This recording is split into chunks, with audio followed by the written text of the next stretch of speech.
Bonjour à tous, c'est Max pour 1, 2, 3 Turf. Je vais vous proposer mon pronostic KT sur l'hippodrome de Deauville et également quelques tuyaux sur les courses du jour pour ce jeudi 17 août 2023.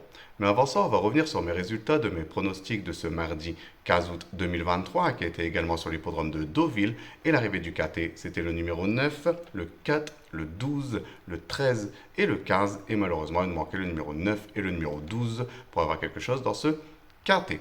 Pour mes tuyaux du jour, on était parti sur l'hippodrome de Memsley-du-Maine, c'était la réunion 3, une réunion réservée aux trotteurs, où là ça s'est super bien passé, car je vous ai proposé le numéro 11 dans la 6e course qui gagne cette compétition, en plus à une cote très intéressante, donc on a pu le toucher en simple gagnant et placé.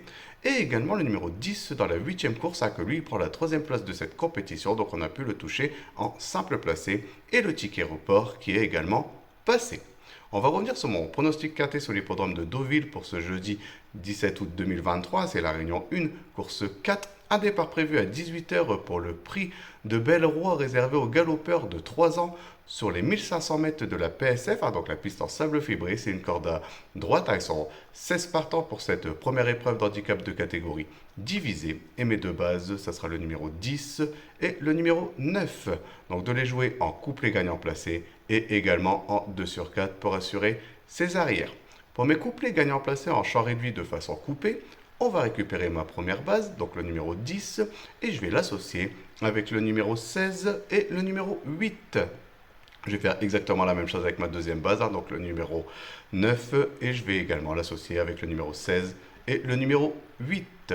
Pour mon tiercé en champ réduit, on va récupérer mes deux premières bases, donc le numéro 10 et le numéro 9, et je vais les associer avec le numéro 16, le 8, et je vais rajouter le numéro 15 qui va compléter ma formule pour ce tiercé.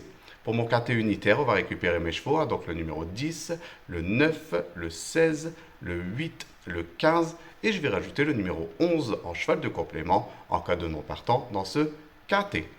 Pour mon multi en 7, on va récupérer le numéro 10, le 9, le 16, le 8, le 15, le 11, et je vais rajouter le numéro 1 qui viendra compléter ma formule pour ce multi en 7 chevaux. Mon regret dans ce quintet, ça sera le numéro 7, donc de le jouer soit en combinaison un peu plus élargie pour ceux qui peuvent se le permettre, ou sinon de le garder en cheval de complément en cas de non partant supplémentaire dans ce quintet. Mon indice de confiance, ça sera 2 sur 5, car avec ces jeunes poulains et pouliches, on a très peu de références, donc je le trouve très difficile à déchiffrer. Pour mes tuyaux du jour, on va aller sur l'hippodrome d'Anguin, c'est la réunion 4, une réunion réservée aux trotteurs, où je vais vous proposer le numéro 9 dans la première course, donc le 109. Mon indice de confiance pour mon premier tuyau, il sera de 3 sur 5, et également le numéro 14 dans la 6e course, donc le 614, que lui, mon indice de confiance, ça sera un 4 sur 5. De les jouer en priorité en simple gagnant placé. Et comme d'habitude, comme c'est dans la même réunion, profitez pour faire un ticket report qui reste toujours un jeu très intéressant. Je voudrais vous remercier pour tous les commentaires que vous laissez sur ma chaîne YouTube. N'hésitez pas à actionner la petite clochette et à continuer à commenter.